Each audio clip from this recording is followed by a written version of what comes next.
안녕하세요. 남은 장명 철학입니다. 이번 시간에는 이제 우리가 좌우노행, 이제 시용신 장명법에 대해서 설명을 해드리도록 하겠습니다. 지난번 시간에 이제 음용오행과 노시성 음용오행상 이제 여자 남자 이름 이제 짓는 방법과 그다음에 이제 수리 획수에 대해서 이제 설명을 해드렸고요. 이번 시간에는 이제 좌우노행, 시용신 장명법에 대해서 설명하도록 하겠습니다. 여러분들이 이제 이름을 짓는 가장 기본적인 사항은 한자 사주 수리 성명인데요. 요 7가지 사항은 이제 무조건 100점이 되는 이름으로 이제 지어야 되는 겁니다. 물론 이제 이 한자 사주 수리 성명학상은 이제 기본으로 하고 뭐 기타 이제 주역, 곡획, 대수, 실증, 자액자, 운행, 팔격, 신살, 육수, 한글 뭐 등등 기타 이제 수십 가지 성명학 이론이 있는데 여러 가지 이제 이런 부분에 대해서도 같이 연속해서 설명을 해드리도록 하겠습니다. 사주에 맞는 이제 이름으로 장명하는 방법, 그다음에 좌우노행, 시용신 장명법에 대해서 설명을 하도록 하겠습니다. 여러분들이 보통 이제 이름을 지을 때 단순하게 이제 80일 이제 수리만 이렇게 맞추어서 이름을 이제 짓는 분들이 있는데요. 이거는 이제 잘못된 겁니다. 반드시 사주를 분석해서 사주에 맞는 이름으로 장명해야 되는데 이 사주에 맞는 이름으로 장명한다고 하는 좌우노행이라는 이제 개념이라고 이렇게 보시면 되겠습니다. 좌우노행이라고 하는 것은 이제 글자 자체가 나타내는 함의로서 오행을 이제 분류하는 이제 방법입니다. 뭐 삼수변의 글자는 모두 수를 나타내고 나무 목변 이제 글자는 목으로, 불화변 글자는 모두 화로, 흑토변 글자는 토로, 세금변 글자는 모두 금을 이렇게 나타내는데요.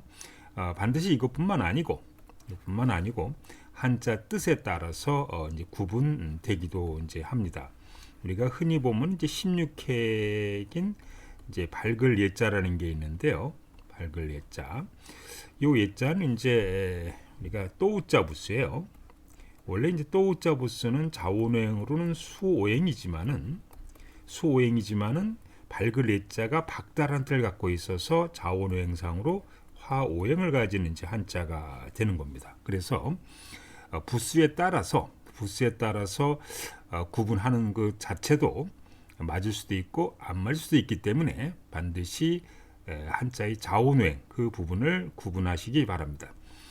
그래서 노하영이라고 할 때 이제 강이름 하자는 삼수변이 붙었으니까 좌우노행이 수고요.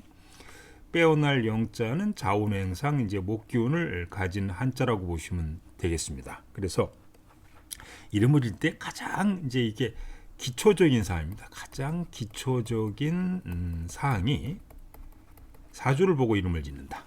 이렇게 보시면 되겠습니다.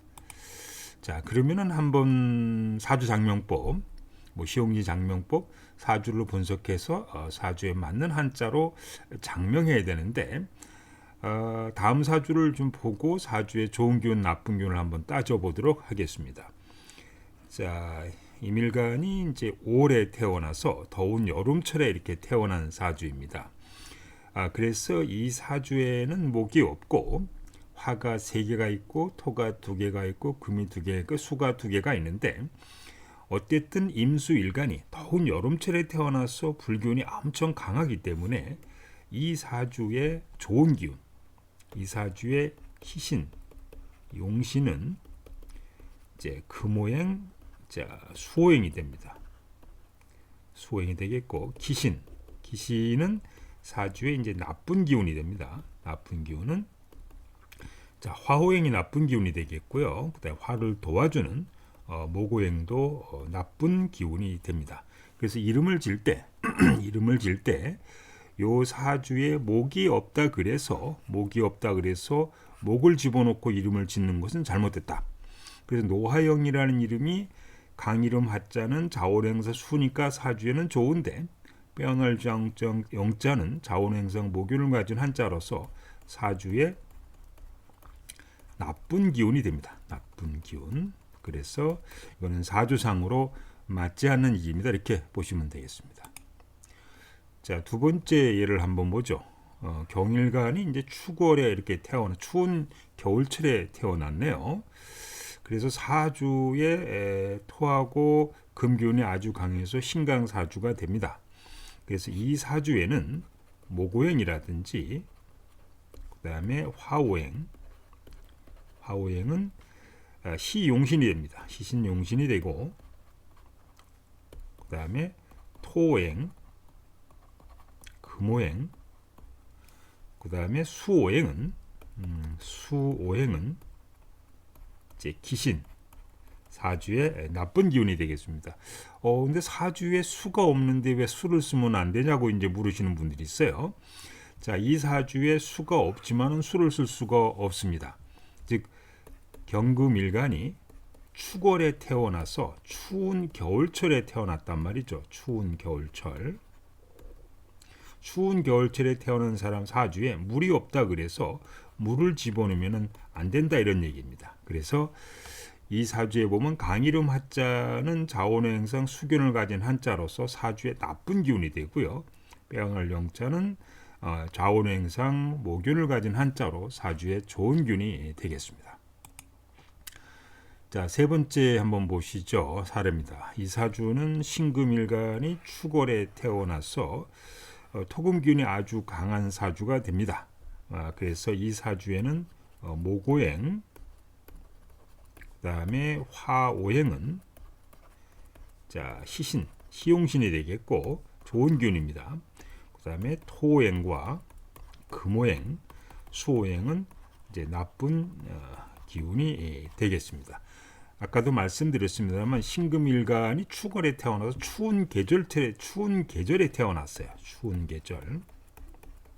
계절에 태어났는데 사주를 보니 불이 이렇게 하나밖에 없어 약한 겁니다. 그래서 이 사주는 사주에 수가 없어도 수오행은 사주에 나쁜 기운이 된다 이렇게 보시면 되겠습니다. 그래서 노화형이라고 할 때 강이름 하자는 자원행상 수로 나쁜 기운이 되겠고 빼어날 영자는 자원행상 목으로서 좋은 기운이 이렇게 됩니다.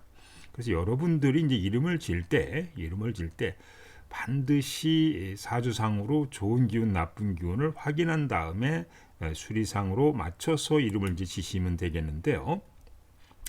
아까도 설명해드렸듯이 사주를 분석해서 사주에 좋은 기운을 가진 한자로 장명하는 것이 가장 기본적인 사항입니다.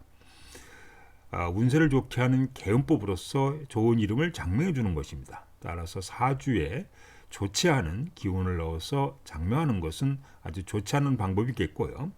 예를 들어서 사주에 목이라든지 수가 시용신인 경우에는 목수를 넣어서 장명해야 되지만은 목오행, 수오행이 좋지 않은 경우는 절대로 이름에 목수기운을 가진 한자로서 장명해서는 안 됩니다. 틀린 장명법인데요. 사주를 무시하고 장명한다. 이건 잘못된 겁니다. 아까 말씀드렸어요. 자, 사주에 없는 오행을 넣어서 장명한다. 아까 말씀드렸습니다. 사주에 수가 없다 그래서 추운 겨울철에 태어났는데 수기운을 넣으면 안 되는 건 물론 사주에 추운 겨울철에 태어났어도 사주에 불기운이 강하면은 수를 집어넣을 수도 있다 이렇게 보시면 되겠습니다. 성과 이름이 자원행이 상생이 되면 좋고 상극이 되면 나쁘다. 이것도 잘못된 겁니다. 그러니까 사주에 우리가 성하고 김시성은 자원오행상 금기운을 가진 한자예요. 금기운. 그런데 용신이 만약에 목화가 용신인 경우에 김시성 다음에 목화가 이렇게 오면은 상극이 되고 화목이 와도 상극이 더 나쁘다고 이렇게 주장하는 결과가 벌어지기 때문에 이게 성과 이름이 자원행이 상생이 되는 건 좋고 상극이 되면 나쁘다는 주장은 이건 절대로 말이 되지 않는다. 말이 되지 않는 주장이다. 그러니까 사주를 보지 않으므로 이러한 생각이 나타난다 이렇게 보시면 되겠습니다. 그러면 이제 자원행을 한번 이제 하를 예를 들어서 한번 설명해 드리면은요. 이 지유할 하자거든요. 이거는 자원행상 목오행을 가진 한자가 됩니다. 한자, 큰집 한자입니다. 13액이고 자원행상 모고형을 가진 한자입니다. 여기 이제 지활 한자는 옥편은 이제 8액이지만은 옥편 획수는 성명학 획수는 여기에 순수부수로 변하기 때문에 9액이 되는 겁니다. 그 다음에 크라다, 크다 한자는 자원행상 모고형을 가진 한자고요. 이게 여름 한자라고 하기도 하는데 크다 한자 중국 한자입니다. 그래서 자원행상 화오행을 가진 한자가 되겠고, 그 다음에 이제 붉은 한자, 붉은빛 한자, 자원행상 이제 화오행을 가진 한자가 되겠습니다. 그 다음에 하래 한자, 경사 한자는 자원행상 금오행을 가진 한자. 그 다음에 이 강이름 한자는 자원행상 수오행을 가진 한자. 그 다음에 이제 크다 한자는 복한자는 자원행상 수오행을 가진 한자입니다.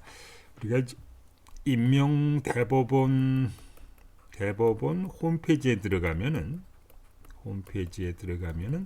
한자로 한자가 많이 있어요. 그 가운데서 우리가 뜻이 괜찮고 쓸 수 있는 한자는 이 정도밖에 안 된다 이렇게 이해를 하시면 되겠고요. 나머지 한자들은 뜻이 나쁘거나 그래서 거의 사용할 수 없는 한자 이렇게 보시면 되겠습니다. 그리고 뭐 불용 한자 이렇게 보시면 되겠습니다. 아까도 말씀드렸지만 성묘학에는 다양한 주장이 있다. 한자 사주, 주역, 곡획, 대수, 실증, 뭐 기타 다양한 성묘학이 있는데 노하영이라는 이름을 가지고 다양한 성묘학으로 한번 풀이를 해보도록 하겠습니다. 자, 지금까지는 이제 자원행 부분에 관해 설명해 드렸고요. 다음 시간에는 이제 분파, 그 다음에 획수, 음양, 불용 한자 이 부분에 대해서 설명을 하도록 하겠습니다.